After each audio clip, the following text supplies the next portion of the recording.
कभी सोचा है हमारा ये जो घर है, ये प्लैनेट अर्थ, ये आखिर बना कैसे? चलिए आज अरबों साल पुराने इस कमाल के सफर पर चलते हैं और जानते हैं पृथ्वी के जन्म की अविश्वसनीय कहानी। ये वो सवाल है जो हम सबको कभी ना कभी हैरान करता है। पृथ्वी का जन्म कैसे हुआ? यकीन मानिए, इसकी कहानी किसी भी साइंस फिक्शन फिल्म से कहीं ज्यादा रोमांचक और रहस्यों से भरी हुई है। तो चलिए एक टाइम मशीन में बैठते हैं और चलते हैं बहुत बहुत ही पीछे। हमारी कहानी आज से कोई 4.5 अरब साल पहले शुरू होती है, जब हमारा सोलर सिस्टम वैसा बिल्कुल नहीं था जैसा आज है। 4.5 अरब साल, जरा सोचिए, ये इतना लंबा टाइम है कि इमेजिन करना भी मुश्किल है। उस वक्त कुछ नहीं था, न सूरज, न कोई ग्रह, स्पेस में सिर्फ गैस और धूल का एक बहुत बड़ा घूमता हुआ बादल था। और मजे की बात यह है कि इसी बड़े से बादल से सब कुछ शुरू हुआ। साइंटिस्ट इसे सोलर नेबुला थ्योरी कहते हैं। सिंपल भाषा में इसका मतलब है कि हमारे तारे और ग्रह सब गैस और धूल के इन्हीं घूमते हुए बादलों से ही पैदा होते हैं। तो सवाल यह है कि इस बादल का हुआ क्या? यहीं पे एंट्री होती है हमारी कहानी के असली हीरो की, ग्रेविटी। जी हाँ, गुरुत्वाकर्षण।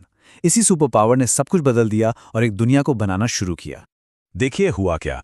ग्रेविटी ने गैस और धूल के छोटे छोटे पार्टिकल्स को एक दूसरे की तरफ खींचना शुरू कर दिया, जैसे कोई मैग्नेट हो।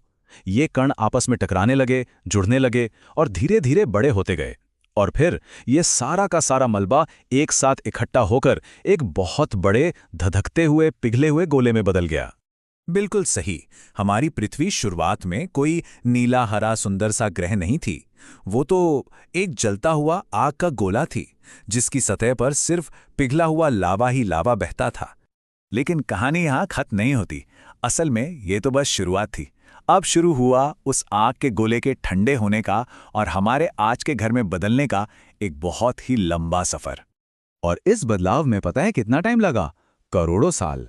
करीब 4 अरब साल पहले पृथ्वी की ऊपरी सतह थोड़ी ठंडी हुई और एक सॉलिड परत बन गई, जिसे हम क्रस्ट कहते हैं। और उसके भी बाद लगभग 3.8 अरब साल पहले पहली बार सतह पर लिक्विड पानी नजर आया। लेकिन रुकिए, यहाँ एक बहुत बड़ा सवाल है।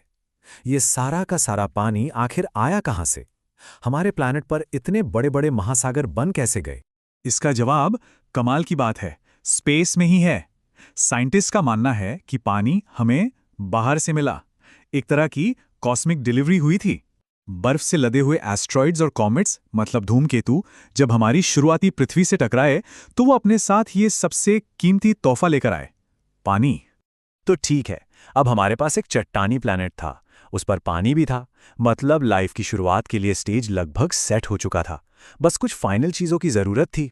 तो एक ठोस जमीन, मतलब क्रस्ट, लिक्विड पानी और धीरे धीरे जो एटमॉस्फेयर बन रहा था, इन सब ने मिलकर पृथ्वी पर वो परफेक्ट माहौल बना दिया जहां जिंदगी शुरू हो सकती थी। जरा सोचकर देखिए, धूल के एक बादल से शुरू होकर एक आग का गोला बनना, फिर स्पेस से पानी आना। कितनी लंबी और कमाल की जर्नी है ये, जिसके बाद ही आज हम सब यहाँ हैं। ये कहानी हमें बस ये याद दिलाती है कि हमारा ये घर, हमारी पृथ्वी कितनी स्पेशल है। अरबों सालों के कॉस्मिक इवेंट्स ने इसे बनाया है ना? एकदम अमेजिंग। लेकिन पृथ्वी की ये कहानी अभी खत्म नहीं हुई है, ये तो लगातार बदल रही है। तो इतने अरबों साल का इतिहास जानने के बाद अब सवाल ये उठता है कि इस कहानी का अगला चैप्टर क्या होगा और उसमें हमारा रोल क्या होने वाला है।